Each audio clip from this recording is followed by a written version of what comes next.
Portugal é o destino dos sonhos de muitos brasileiros que querem morar no exterior. Mas nos últimos tempos, cada vez mais surgem relatos de imigrantes decidindo ir embora de lá, inclusive escolhendo voltar para o Brasil. O motivo principal seria o aumento no custo de vida nas cidades portuguesas. A gente tá pagando muito caro num negócio que não justifica, sabe? Mas a política migratória e episódios de xenofobia também estão pesando nessa decisão. Sempre falando, seus brasileiros, vocês vêm aqui pra bagunçar. Eu já não quero mais passar por isso. Eu sou o João da Mata, da BBC News Brasil, e nesse vídeo eu te conto a história de imigrantes brasileiros que desistiram de morar em Portugal. Bom, nesse vídeo, eu vou reagir a esse vídeo e, inclusive, vou mostrar aqui algumas realidades que são verdadeiras, eh, que, inclusive, muitos dos imigrantes vivem, e principalmente a xenofobia, o racismo, que nos últimos tempos tem crescido imensamente, tem crescido imensamente. Vamos lá reagir outra vez. Portugal ainda abriga mais de 500 mil de brasileiros, a maior comunidade estrangeira dentro do país. É também a segunda maior comunidade de brasileiros fora do Brasil, atrás só dos Estados Unidos. Mas o governo português tem endurecido o controle da imigração. Em junho de 2025, notificou 34 mil imigrantes, sendo 5 mil deles brasileiros, para deixarem Portugal, depois de terem seu pedido de residência negado. Esse movimento é parte de uma guinada na política do país para a direita radical, e a gente já entra nesse assunto. Mas antes, eu vou te falar do problema que é levantado pela maioria dos brasileiros com quem a gente conversou: a alta no preço dos aluguéis em Portugal. O metro quadrado do aluguel em Lisboa está quase 17 euros, mais ou menos R$ 106. Para efeito de comparação, no câmbio atual, isso é 84% a mais que o preço médio do metro quadrado para aluguel habitacional em São Paulo, a cidade mais cara do Brasil. A tradutora brasileira Lara conta que nos 2 anos em que ela morou na região metropolitana de Lisboa, o aluguel do É o seguinte, a crise imobiliária em Portugal é mesmo estrondosa, é muito preocupante, tanto para os portugueses, tanto para os estrangeiros. É estrondosa, é preocupante. Não encontras um arrendamento no centro de Lisboa abaixo de 800. Sim, um T1, estou a me referir a um T1 ou um T0, você não encontra abaixo de 800. T0 vais encontrar 800, T1 950, 1000 euros, T2 1200, 1300. Ou melhor, por cada quarto você vai estar a pagar por aí 800 ou 600 euros. Por cada quarto que você consiga, 600 a 800 é o preço que você encontra. Se encontrares um quarto no centro de Lisboa a 600, a 400, já é uma oferta magnífica para ti. É preocupante. Isso também empurra muito dos imigrantes a voltarem para os seus países ou a irem para outros países aqui na Europa para darem rumo ao que eles chamam de ir em busca de melhores condições de vida, ou ao que todos chamamos de ir em busca de melhores condições de vida. É isso, é essa dificuldade que muitos, inclusive, ficam com vergonha de estar a relatar nas redes sociais. Principalmente os estrangeiros só postam coisas boas, mas a vida não se reflete de coisas boas. Querem postar, inclusive, um carro comprado. Um carro comprado quando você vive em um quarto arrendado ou estás a compartilhar um quarto com alguém, não reflete a tua qualidade de vida. Você adquiriu um bem que, inclusive, muitas das vezes tem de vida e você exibe aquilo como troféu, coisa que também é preocupante, inclusive. Vamos lá ver o que dormitório eles que ela dizem. dividia com o noivo subiu 25% para 1.250 euros. Então, foi assim um salto absurdo assim, de valores nesse período curto, né? De 2 anos, mais ou menos, 2 anos e meio. Comprar uma casa própria em Portugal significaria se endividar por décadas. Foi o que selou a decisão dela de voltar para Florianópolis. A gente até pensou, comprar um apartamento, uma coisa assim, em Lisboa, né, em Portugal.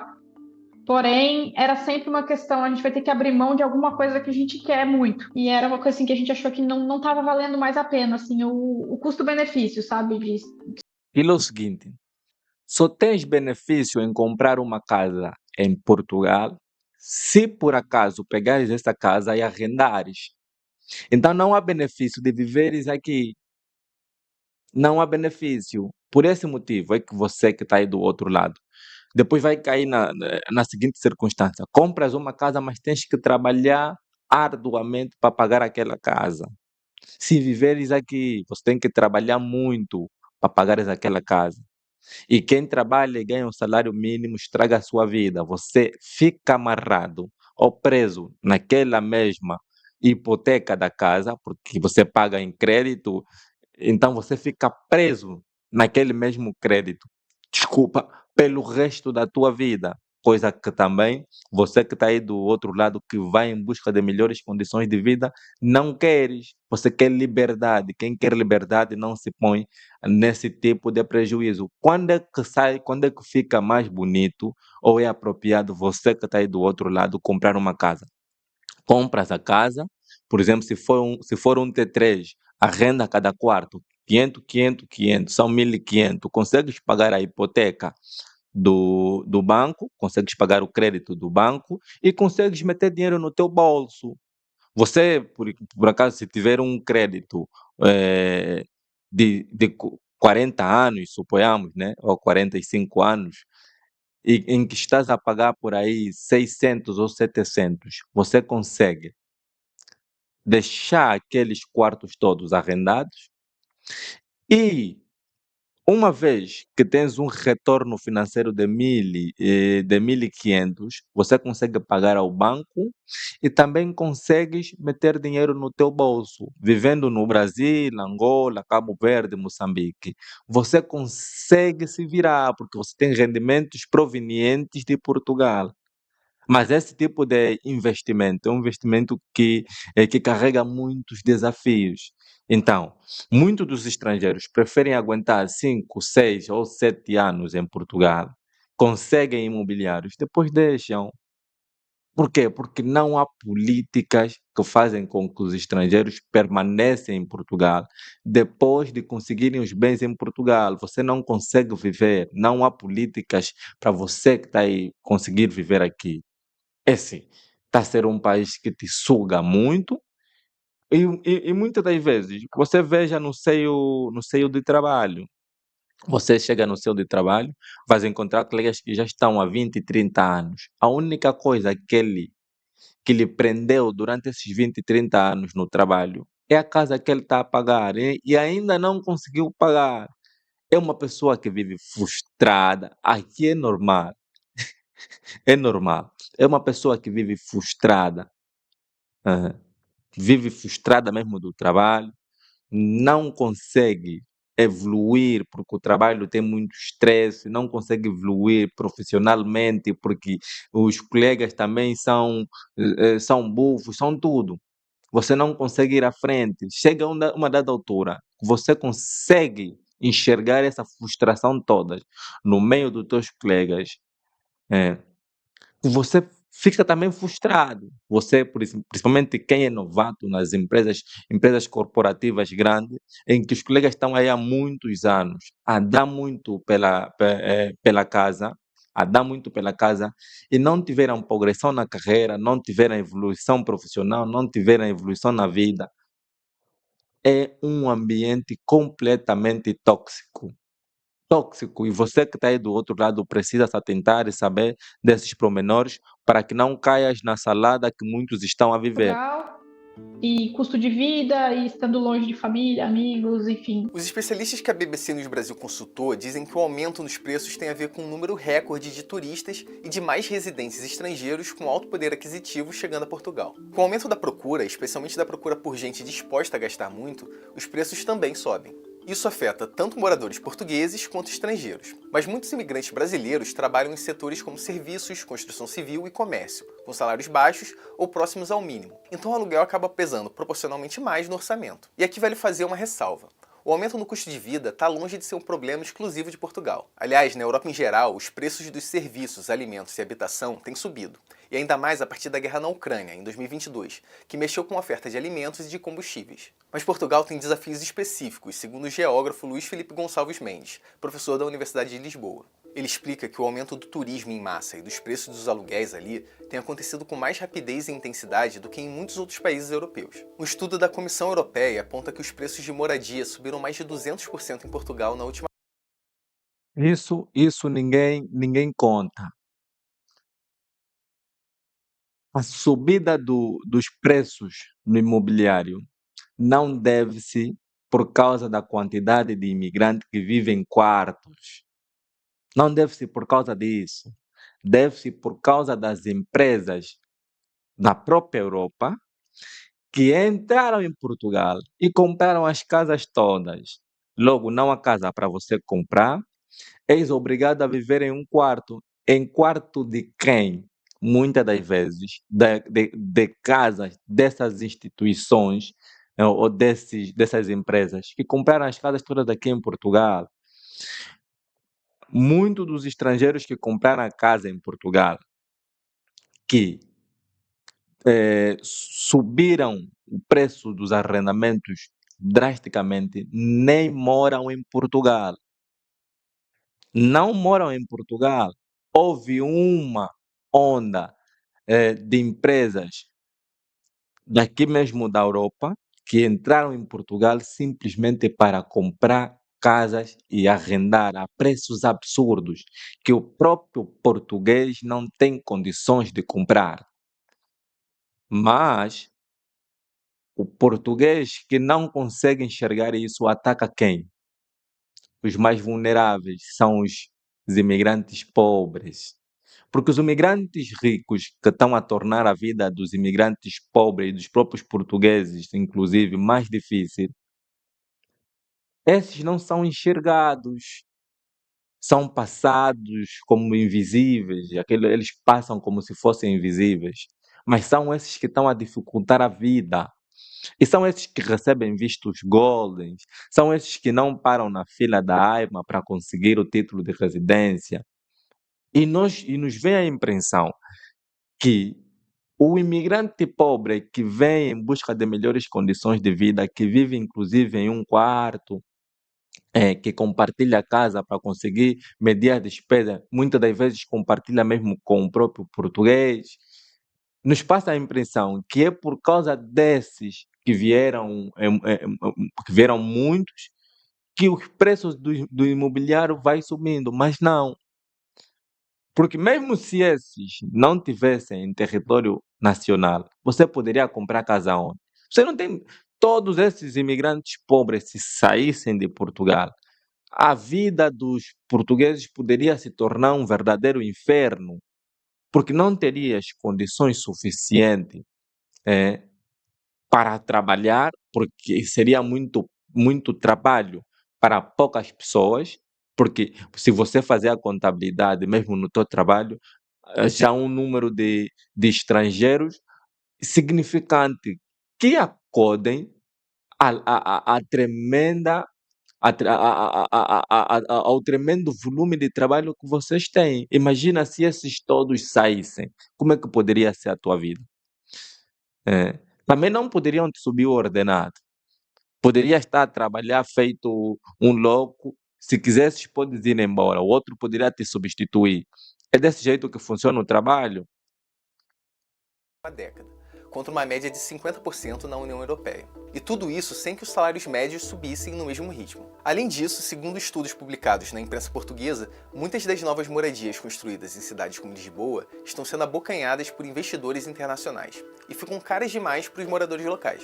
A inflação em Portugal foi subindo ao longo da pandemia de Covid, que alcançou um pico de 7,8% em 2022, seguindo a tendência de muitos países da OCDE e da União Europeia. Em 2024, os preços subiram 2,4%. O brasileiro Lucas Carreira já é cidadão português, mas ele achou mais vantajoso se mudar para a turística Barcelona do que continuar em Lisboa, onde ele morou por 7 anos. Eu acho que o que aumentou foi muito o custo de vida, eletricidade, alimentos. Você está sempre fazendo sacrifícios, deixando de fazer coisas que você fazia antes. Ele conta que em Portugal, a sua sensação era de que as compras semanais do supermercado tinham quase triplicado de custo. O Lucas também abordou outro tema sensível para os brasileiros em Portugal: o maior controle da imigração. O Chega, partido de direita radical com forte discurso anti-imigração, tem hoje a segunda maior bancada no parlamento português. Em outubro, o Legislativo aprovou mudanças na lei de estrangeiros, que tornam mais difícil a entrada e a permanência de imigrantes do país.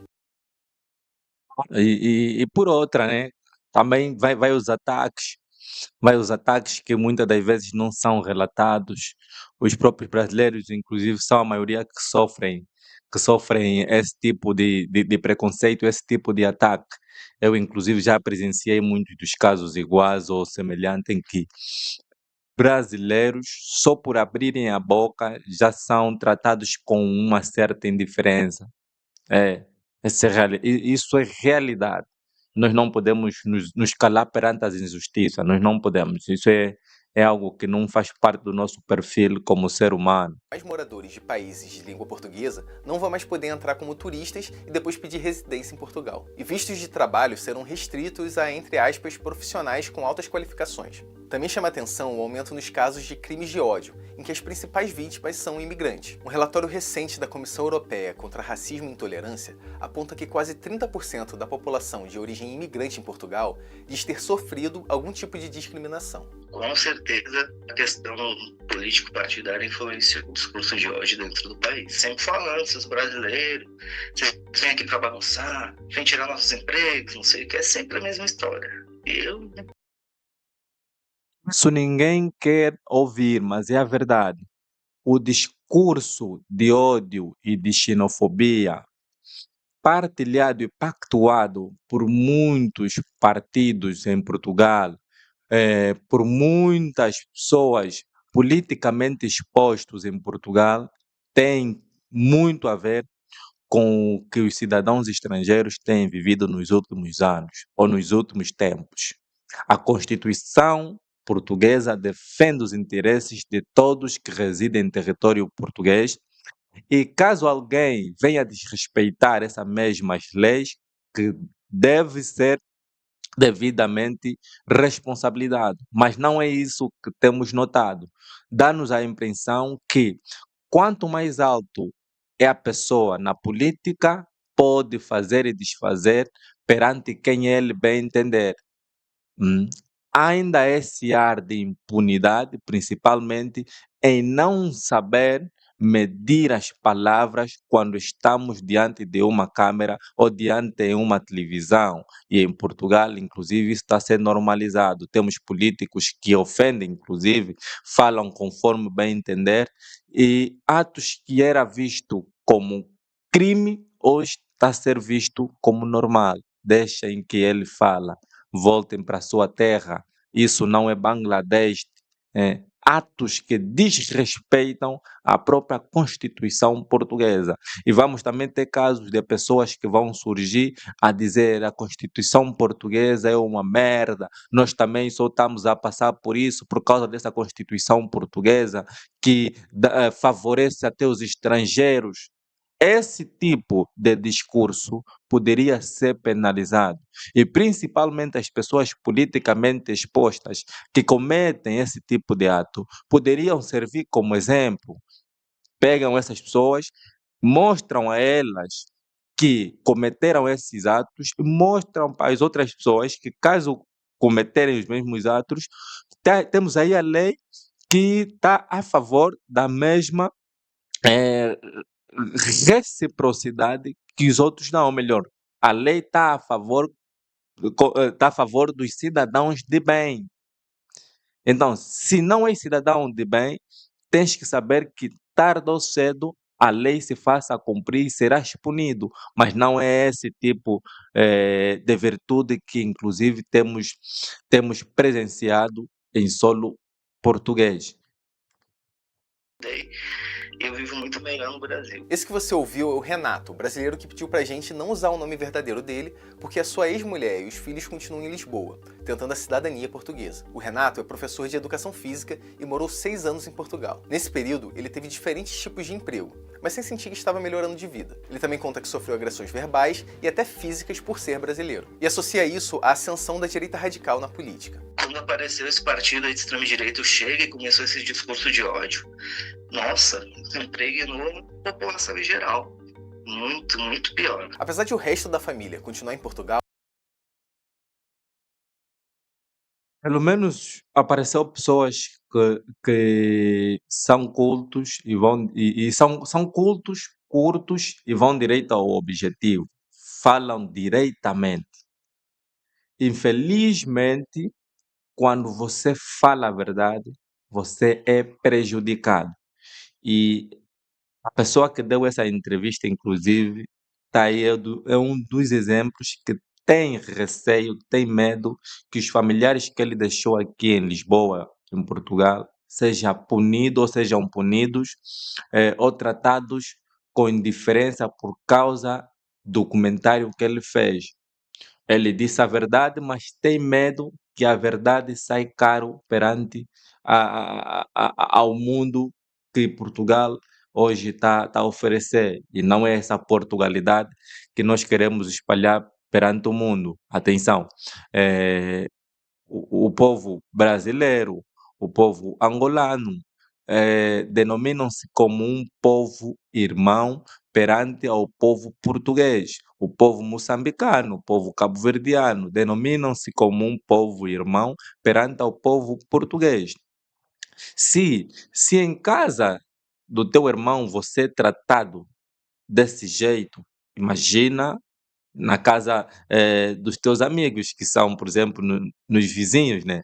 E muitas dessas pessoas têm, inclusive, dupla nacionalidade, carregam uma história muito ampla com Portugal. São filhos de portugueses. Atenção, quando falamos filhos de portugueses, não estamos a nos referir de portugueses brancos ou simplesmente de portugueses, conforme nós estamos a ver aí, há portugueses negros, há portugueses na 15ª ou 11ª geração, todos eles negros. Temos isso. E esse tipo de ensinamento não foi passado. Não foi passado e há inclusive uma mentalidade que achamos que os portugueses só são brancos. E quando você é negro, te perguntam, inclusive. Tivemos esse tipo de ataque, inclusive no ano de 1975, quando muitos dos portugueses negros voltaram das províncias ultramarinas para virem para Portugal, e inclusive mesmo com documento português aprovarem que até os bisavós, trisavós eram todos portugueses. A pergunta, és português da província ultramarina? Eram denominados, inclusive, português de segunda, de terceira, de quarta classe. É, esses atos não são de agora. E quando as pessoas denominam que Portugal é um país xenofóbico, racista, há pessoas que surgem a falar que não, mas esse tipo de insinuação ou esse tipo eh, de citação não surge do nada, surge porque há esse índice. Há pessoas que muitas das vezes se refletem como a sua maioria, que tendem a transmitir esse tipo de Portugalidade. Do mesmo jeito é que quando se fala, por exemplo, que a Alemanha foi nazista, é porque a sua maioria pactuava com isso. E há em Portugal esse tipo de ar, inclusive pessoas politicamente expostas que são xenofóbicas, são racistas e por outra, né? Estão a espalhar aí um ódio muito extremo. São narcisistas, podemos considerar inclusive. Voltar para Brasília e agora trabalha como personal trainer. Eu tenho muita experiência, sabe?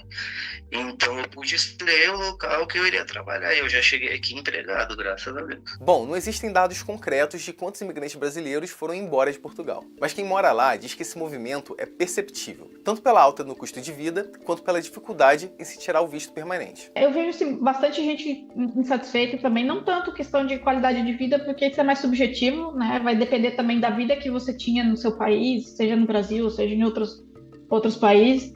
Mas a questão de realmente o aluguel ser muito caro e a questão da bagunça que está sendo, né, imigração e renovar a residência. O Renato acha que a realidade dos imigrantes brasileiros em Portugal é diferente da vendida na internet. Porque eu vejo na internet muitos influenciadores até hoje não falando a realidade do que é Portugal, né? Eles querem vender o produto deles, ou eles fazem transfer, ou ajudam os brasileiros a alugar casa, enfim. Então, para eles estão sempre vendendo que Portugal é o melhor lugar do mundo, e a realidade é muito diferente disso. Por hoje é só.